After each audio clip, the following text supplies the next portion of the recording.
은퇴 이후의 삶에서 가장 무서운 건 시간이 많아진다는 사실입니다. 누군가는 그 시간을 허무하게 흘려보내고 누군가는 그 시간을 새롭게 채우죠. 그리고 그 차이는 5년, 10년이 지나면 눈에 띄게 드러납니다. 실제로 서울의 한 68세 남성은 이렇게 말했습니다. 퇴직 후 첫 1년은 진짜 천국이었어요. 그런데 그 다음부터는 지옥이 시작됐죠. 이유? 아무것도 안 했거든요. 그는 30년 동안 회사에서 일하느라 쉼없이 살아왔습니다. 아침 6시에 일어나 출근하고 밤 9시에 퇴근하는 게 일상이었죠. 그런데 퇴직 후 갑자기 아무것도 하지 않아도 되는 시간이 찾아오자 몸은 늘 피곤하고 머리는 멍해졌습니다. 친구들과의 약속도 줄고 하루에 말 한마디도 안 하는 날이 늘었습니다. 그는 스스로 은퇴는 휴식이 아니라 공백이구나를 깨달았다고 합니다. 그런데 같은 시기에 퇴직한 또 다른 60대 여성은 완전히 달랐습니다. 그녀의 이름은 김정숙 씨, 63세에 은퇴한 전직 초등학교 교사입니다. 그녀는 퇴직 후 매일 이것을 했습니다. 바로 매일 아침 10분간의 스트레칭과 30분의 걷기였습니다. 처음엔 단순히 건강을 위해 시작했지만 시간이 지날수록 이 루틴이 그녀의 인생 전체를 바꾸기 시작했습니다. 처음엔 무릎이 시큰거려서 10분도 걷기 힘들었지만 꾸준히 하다 보니 통증이 사라졌고 잠도 잘 오기 시작했습니다. 그 이후엔 아침 햇살을 받으며 걷는 그 시간이 인생의 가장 소중한 시간이 되었다고 말합니다. 그때는 단순히 걷는 게 아니라 내 삶을 정리하고 새로운 하루를 준비하는 의식 같았어요. 이 두 사람의 차이는 단 한 가지였습니다. 매일 하는 습관이 있었느냐 없었느냐. 노화 연구를 하는 전문가들은 이렇게 말합니다. 퇴직 후 첫 2년 동안의 생활 패턴이 그 이후 10년의 건강 수명을 결정한다. 실제로 하버드대의 75년 장기 연구에서도 활동 루틴을 가진 사람은 그렇지 않은 사람보다 심혈관 질환 위험이 40% 낮고 우울증 발생률은 절반 이하였습니다.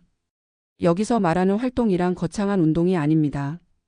걷기, 스트레칭, 가벼운 정원 가꾸기 혹은 아침에 일정한 리듬으로 몸을 움직이는 행위. 이 단순한 루틴이 몸의 노화 속도를 늦추고 정신의 균형을 유지시켜주는 겁니다.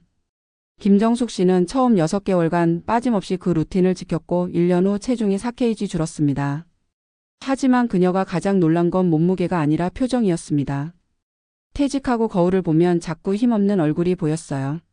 그런데 어느 날 아침 거울 속에서 미소 짓는 내 얼굴을 봤어요. 그때 느꼈죠. 몸이 좋아지면 마음도 젊어진다는 걸요. 그녀는 이후 요가를 배우고 마을 걷기 모임을 만들어 지금은 동네에서 건강 리더로 불립니다. 이와 반대로 아까의 남성은 5년 동안 특별한 활동 없이 지냈습니다. 텔레비전 시청, 낮잠, 간단한 외출이 일과의 전부였습니다. 하지만 5년이 지나자 그는 고혈압과 당뇨 진단을 받았고 체중은 10kg 늘었습니다. 하루가 심심하니까 자꾸 먹었어요. 몸이 무거워지니 나가기도 싫고 그러니 더 움직이지 않게 되더라고요. 이 악순환이 바로 퇴직 후 건강 붕괴의 공식입니다. 의학적으로도 활동량이 줄면 근육이 빠르게 줄어듭니다. 특히 60세 이후엔 매년 1% 이상 근육이 감소하는데 근육이 줄면 대사량이 떨어지고 결국 체중이 늘고 혈당이 높아지며 피로감이 가중됩니다. 그렇다면 왜 단순한 매일의 행동이 이렇게 큰 차이를 만드는 걸까요? 그것은 뇌의 보상회로 때문입니다. 뇌는 반복된 행위에서 안정감을 느끼고 그 리듬 속에서 활력을 되찾습니다. 특히 아침 루틴은 자율신경계의 균형을 맞춰줍니다. 걷기나 스트레칭처럼 일정한 패턴으로 움직이는 행위는 교감신경과 부교감신경을 교대로 자극해 혈류를 개선하고 엔도르핀을 분비시켜 우울감과 불안을 줄여줍니다. 즉 몸을 움직이는 것은 단순히 근육을 위한 일이 아니라 뇌를 리셋하는 일입니다. 노화 연구자들이 공통으로 말하는 젊음의 핵심은 의외로 단순합니다. 루틴입니다. 꾸준히 반복하는 생활 패턴이 있으면 몸과 마음이 모두 안정되고 나이가 들어도 회복력이 유지됩니다. 반면에 루틴이 사라진 삶은 하루가 무질서해지고 시간 감각이 흐려지며 결국 의욕과 활력까지 잃게 됩니다. 일본 오키나와의 장수 노인들을 조사한 결과에서도 장수자의 대부분이 매일 아침 같은 시간에 하는 습관을 가지고 있었습니다. 누군가는 정원을 돌보고 누군가는 이웃과 아침 인사를 나누고 누군가는 집 앞 신사에서 짧은 절을 합니다. 그 행위 자체보다 반복되는 리듬이 노화를 늦춘다는 겁니다. 결국 퇴직 후 5년을 결정짓는 건 거창한 계획이 아닙니다. 오히려 사소한 루틴, 예를 들어 매일 같은 시간에 몸을 깨우는 행동입니다. 그것이 스트레칭이든 산책이든 명상이든 혹은 커피 한 잔을 마시며 오늘을 정리하는 습관이든 상관없습니다. 중요한 건 반복의 힘을 만드는 겁니다. 매일 반복된 행동은 몸의 리듬을 만들고 리듬은 삶의 방향을 다시 세워줍니다. 5년 만에 완전히 달라진 사람들은 결국 하루하루를 허투루 보내지 않은 사람들이었습니다. 그들의 공통점은 단 하나였습니다. 매일 같은 시간에 몸과 마음을 깨우는 것.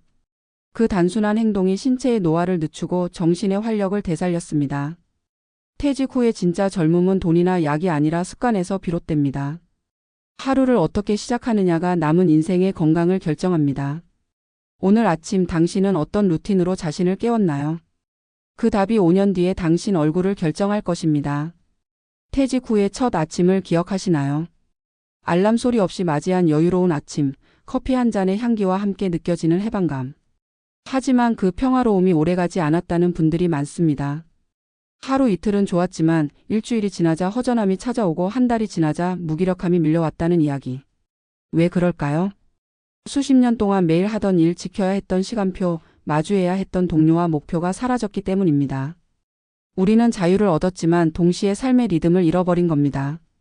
그래서 은퇴 이후의 첫 5년은 그 어떤 시기보다 하루를 어떻게 채우느냐가 중요합니다. 그 선택이 건강, 수명과 마음의 젊음을 결정짓습니다. 서울 강서구에 사는 68세 박재호 씨는 퇴직 후 첫 해를 이렇게 회상합니다. 회사를 나올 땐 후련했어요. 드디어 내 시간이다 싶었죠. 그런데 이상하게도 하루가 너무 길었어요. 뭘 해야 할지 모르겠더라고요. 그는 처음엔 여행을 다니고 친구들과 자주 만나며 활력을 되찾으려 했습니다. 하지만 6개월이 지나자 여행은 지루해졌고 친구들도 각자 바빴습니다. 그러자 집안에 머무는 시간이 늘고 밤에 잠이 오지 않으며 몸이 점점 무거워졌습니다. 아무 일도 하지 않는데 피곤했어요. 몸이 아니라 마음이 무너지는 기분이었죠. 결국 병원에서는 고혈압 초기 진단을 받았습니다. 반면 비슷한 시기 퇴직한 65세의 김정숙 씨는 완전히 다른 길을 걸었습니다. 그녀는 은퇴 전부터 한 가지 결심을 했다고 합니다. 매일 한 가지 루틴만은 지키자. 그렇게 시작한 게 매일 아침 7시 동네 공원을 30분 걷는 일이었습니다. 처음엔 단순히 건강을 위해서였지만 3개월쯤 지나자 놀라운 변화가 찾아왔습니다. 걷다 보니 몸이 가벼워졌고 무엇보다 머리가 맑아졌어요.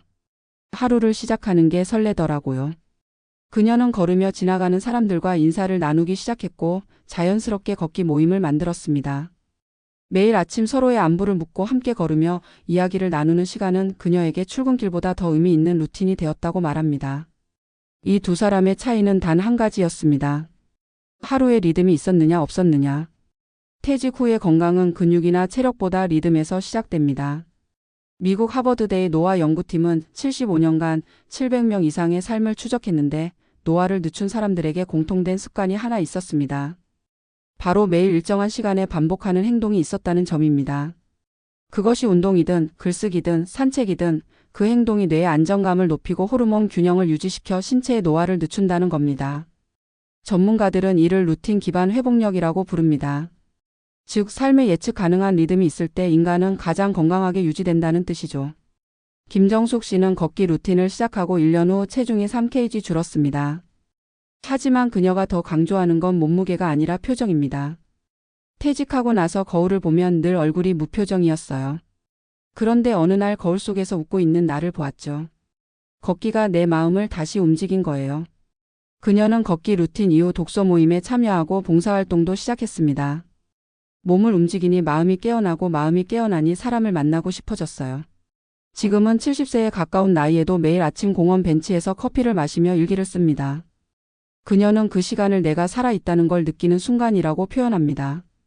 반대로 박재호 씨는 5년이 지난 지금 스스로를 조용히 늙어가는 중이라 말합니다. 다시 뭘 시작하려 해도 힘이 없어요. 어느새 하루가 무겁습니다. 그는 자신이 놓쳤던 게 움직임이었다는 걸 이제야 깨닫습니다. 몸이 움직이지 않으니 마음도 멈췄어요. 지금이라도 걷기를 시작해 보려 합니다. 의사들은 이런 변화를 근감소 연쇄 반응이라 부릅니다. 60세 이후 근육량이 매년 1%씩 줄어들면 체중이 늘고 혈당이 올라가며 피로감이 쌓입니다. 활동량이 줄면 우울감이 동반되고 그 우울이 다시 몸을 무겁게 만드는 악순환으로 이어집니다. 이 시점에서 많은 분들이 묻습니다. 그럼 뭘 하면 좋을까요? 어떤 루틴이 효과적인가요? 사실 정답은 생각보다 단순합니다. 전문가들은 몸을 깨우는 루틴을 하루의 중심에 두라고 말합니다. 아침에 햇살을 받으며 걷기 10분간의 스트레칭, 일정한 시간에 일어나고 자는 수면 리듬, 그리고 하루를 마무리하는 짧은 명상. 이 단순한 행동들이 자율신경계를 안정시키고 스트레스 호르몬을 낮춰줍니다. 또한 내가 내 하루를 통제하고 있다는 심리적 주도감이 생기며 그것이 삶의 활력으로 이어집니다. 노화는 나이가 아니라 정지된 상태에서 시작됩니다. 아무것도 하지 않을 때 몸은 빠르게 늙습니다. 반대로 사소한 반복이라도 지속되면 몸은 그 리듬을 기억합니다. 전문가들은 이렇게 말합니다. 퇴직 후의 젊음은 루틴의 길이에 비례한다. 하루의 시작을 규칙적으로 여는 사람일수록 우울감이 낮고 기억력이 유지되며 사회적 관계도 활발하다는 연구 결과가 있습니다. 일본의 100세 장수 노인들을 연구한 오키나와 프로젝트에서도 공통된 결과가 나왔습니다. 장수자들은 모두 하루의 루틴이 뚜렷했습니다. 누군가는 새벽에 정원을 돌보고 누군가는 친구에게 매일 전화를 하고 누군가는 같은 시간에 아침 기도를 했습니다. 중요한 건 무엇을 하느냐가 아니라 매일 한다는 점이었습니다. 5년이 지난 뒤 김정숙 씨는 퇴직 초기에 함께 걷기 시작한 친구들과 여행을 다니며 말했습니다. 우린 걷기만 했는데 인생이 다시 걸음을 얻었어요. 그 말 속에는 단순한 건강 이야기가 아니라 다시 삶을 주도하기 시작한 기쁨이 담겨 있었습니다. 퇴직 후의 삶은 누구에게나 새로운 공백으로 다가옵니다. 하지만 그 공백을 어떻게 채우느냐에 따라 인생의 두 번째 장이 달라집니다.